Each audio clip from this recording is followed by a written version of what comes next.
Hello বন্ধুরা, সবাই কেমন আছো? আশা করছি সবাই ভালো আছো। তো আজ আমরা কোথায় চলেছি সেটা তো অবশ্যই জানাবো। তার আগে বলে দিই, আমরা হাজব্যান্ড ওয়াইফ, আমাদের দুটো বাচ্চা এবং আমার মা আছে সঙ্গে।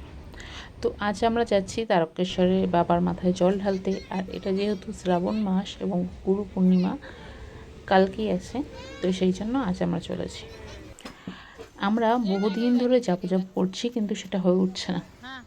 তো ফার্স্টে বলে রাখি, আমার যেহেতু বসিরহাট বাড়ি, বসিরহাট থেকে আমরা ট্রেনে এসেছি বারাসাত। বারাসাত থেকে আমরা বাস ধরবো বলে, কিন্তু বাস না পেয়ে আমাদের কিছুটা টোটোতে আসতে হয়েছে, তারপর বাস ধরতে হয়েছে।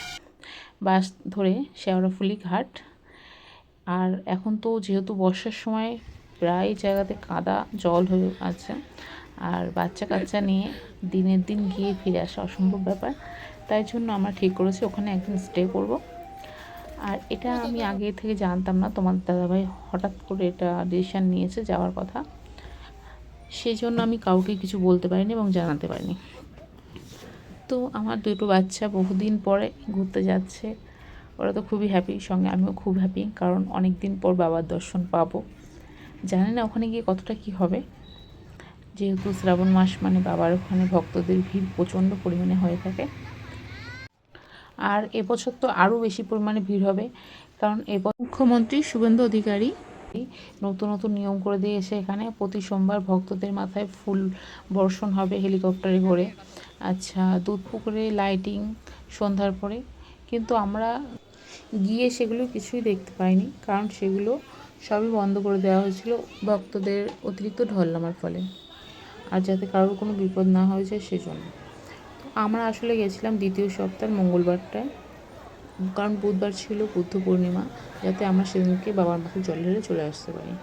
কিন্তু আমার মা ছিল সঙ্গে, আমার হাজব্যান্ড ছিল, তাদের কথা অনুযায়ী আমাদের যেহেতু বুদ্ধ পূর্ণিমার দিন সকাল 8:30টার মধ্যে ঘর ছাড়তে হচ্ছে, আর বাচ্চাদেরকে নিয়ে অত ভোরে বাবার মাথায় জল ঢালা, আর ওদিন অতিরিক্ত ভিড় হবেই, এটা ধরা বাঁধা ছিল। তাই জন্য আমরা মঙ্গলবার দিন যাওয়ার পরপরই বাবার মাথায় খুবই সুন্দরভাবে ঠান্ডাভাবে আর বাবার ভালোভাবে দর্শন করে বাবার মাথায় জলটা ঢালতে পারি। আমরা সবাই মিলে যখন বাবার ধামে যাই, সেখানে গিয়ে কোনো রুমই পাওয়া যাচ্ছিল না যে আমরা সেখানে থাকবো। আর যেসব রুমগুলো পাওয়া যাচ্ছিলো সেসব রুমে এতটা পরিমাণে দাম চাইছিল, সেসব রুমে থাকাই যায় না। আর এই যে রুমটা দেখছো, এই রুমটা আমরা লাস্টে পেয়েছি 1200 টাকাতে। এখানে বাচ্চাদের নিয়ে তাও একটু থাকা যায়। এখানে রুম অনুযায়ী বরাদ্দ করা আছে, একজনের মাথায় 350 টাকা করে এক একটা বাটা হবে। মানে আমরা একটা বাচ্চার নামে পুজো দেবো সেটা হবে না, নিলে দুটো বাচ্চাকেই নিতে হবে এবং 350 টাকা করে বাটা হবে। এরকম সব কিছু করা আছে। আমরা যে রুমটাতে ছিলাম তাদের সঙ্গে আমাদের এখানে আসি, এবং যে লোক আমাদেরকে বাটাটা হাতে করে নিয়ে এসেছিলো, তিনি হঠাৎ কোথা থেকে একটা মগ নিয়ে আসে, এসে দিয়ে বলে এইটা দিয়ে বাচ্চাকে স্নান করিয়ে দিন। সেই মগটা ফেরত দেওয়ার জন্য আমাকে 30 টাকা ফেরত দিতে হবে তাকে। মানে তো আমার হাজব্যান্ড একটু রেগেই গেছিলো যে আমি কি মগটা চেয়েছি, আপনি নিয়ে আসলেন এবং এটা কেন বলছেন। তাও আবার মগটা তাদেরকে দিয়ে দিতে হবে। তো এরকম কিছু ফাঁদ ফেলা আছে, যেগুলোতে শুধু টাকার জন্যই তারা আছে। তো তারপর আমরা বাবার এখানে চলে আসি পুজো দেওয়ার জন্য। আর একটু আগে বাবার ভোগ রান্নাও তোমাদেরকে শেয়ার করলাম। আর সারাদিন অতিরিক্ত জার্নি গেছে, বিশেষ করে বাচ্চাদের পক্ষে এটা অতিরিক্তই হয়ে গেছে।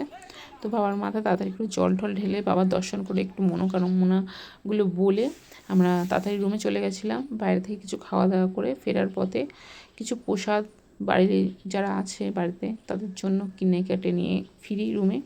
তারপরে সন্ধ্যাবেলায় ঘুম থেকে উঠে আবার বাবার ধামে এসেছিলাম সন্ধ্যা আরতি দেখার জন্য, কিন্তু আমাদের আসতে অনেকটাই লেট হয়ে যায়। আমরা একটু বাবার মন্দিরটা পরিক্রমা করি সবাই মিলে। তারপর কালী মায়ের যে পাশে মন্দিরটা আছে, আমাদের সেটা দিনের বেলা যাওয়া হয়ে ওঠেনি, সেইখানে একটু দর্শন করি, কিন্তু ওখানে মোবাইলটা নিয়ে যাওয়া হয়ে ওঠেনি। আর আমি আর ছোটো মেয়ে প্রথমে ঘুরে আসি, তারপর দাদা ভাই আর মানে আমার হাজব্যান্ড আর বড় মেয়ে বাবার ধামে যায়। পরের দিন সকালবেলা যেদিন গুরু পূর্ণিমা ছিল, দেখো কতটা পরিমাণে ভিড়। যখন 7:30 বাজে তখন প্রচণ্ড ভিড়, রাস্তাঘাটে বেরোনোর মতো না। তবুও আমরা বেরিয়ে একটু সাইডে যাই, যেখানে একটু চা বিস্কুট খাওয়া দাওয়া করি, এবং কত ভক্তরা আসছে, কত ভক্তরা যাচ্ছে ক্যামেরা বন্দি করি, যাতে এগুলোই ভালো স্মৃতি ভালো সময় হিসেবে থেকে যাবে। সকালবেলায় চাটা পান করে আবার একটু কিছু কেনাকাটি বাকি ছিল, সেগুলো কেনাকাটি করে ফিরে আসি। রুমে ফেরার পর আবার মা বললো তার জন্য 2-3 জিনিস আনতে এবং জল নেওয়ার বাকি ছিল, যেহেতু আমাদেরকে আবার রওনা হতে হবে। তো সেগুলো নিলাম, নেওয়ার পরে রুমে যাই। আর এখানে কিন্তু কিছু কিছু জিনিসের দাম ঠিকঠাকই আছে, আর কিছু কিছু জিনিসের দাম অতিরিক্ত। স্টেশনে আসার পর প্রচণ্ড ভিড়, মানে সে বলে পারা যাবে না। প্রথমে দুটো ট্রেন ছেড়ে দিই আমরা, কারণ কতটা ভিড় তোমরা না দেখলে বুঝবে না। দেখো তোমরা একটু, তোমাদের সঙ্গে শেয়ারই করি কতটা পরিমাণ ভিড়। বাচ্চা কাচ্চা নিয়ে ওঠা প্রচণ্ড কষ্টকর। তারপর আমাদের ট্রেনটা চলে আসে, দুটো ট্রেন ছাড়ার পর সেই ট্রেনে করে আমরা বাড়ির দিকে রওনা দিই। আর তোমরা সবাই ভালো থেকো, যদি যাওয়ার ইচ্ছা হয় অবশ্যই যেও, বাবার ওখানে গেলে মনটা ঠান্ডা হবে। টাটা সবাইকে, সুস্থ থেকো।